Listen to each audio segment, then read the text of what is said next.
कांदा निर्यात सबसिडीमध्ये 50% कपात झाली आहे। निर्यात खर्च वाढवण्याची भीती आहे, त्यामुळे आता व्यापारीही चिंतेमध्ये आहेत। स्थानिक बाजारात आवक वाढून दर घसरण्याची भीती वर्तवली जाते। कांद्याच्या बाजारभावात दररोज होत असलेल्या घसरणीमुळे आधीच उत्पादन खर्च वसूल करणं कठीण झालेलं आहे।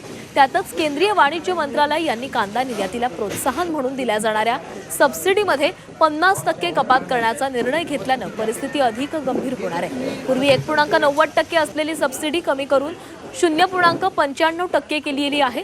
कांद्याच्या निर्यात वाढीसाठी किमान 10% सबसिडी देण्याची मागणी कांदा निर्यातदार व्यापाऱ्यांकडून सातत्याने केली जात असतानाच उलट सबसिडीमध्ये कपात करण्यात आल्यानं व्यापाऱ्यांनी तीव्र नाराजी व्यक्त केली आहे। हा निर्णय तत्काळ रद्द करून निर्यातीसाठी 10% सबसिडी लागू करावी अशी मागणी करण्यात आली आहे।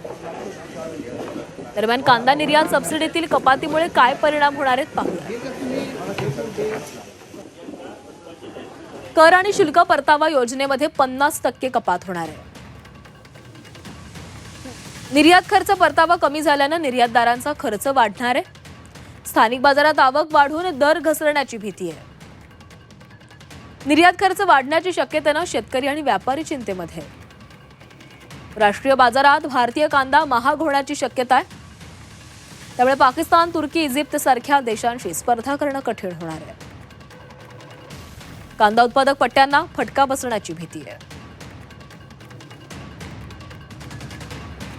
तरी कांदा उत्पादकांसाठी मोठी बातमी आहे। कांदा निर्यात सबसिडीमध्ये 50% कपात करण्यात आलेली आहे। निर्यात खर्च वाढण्याची भीती आहे, त्यामुळे व्यापारी चिंतेमध्ये आहेत। स्थानिक बाजारात आवक वाढून दर घसरण्याची भीती देखील व्यक्त केली जाते। कांद्याच्या बाजारभावात दररोज होत असलेल्या घसरणीमुळे आधीच उत्पादन खर्च वसूल करणं कठीण असताना आता नवं संकट आलंय।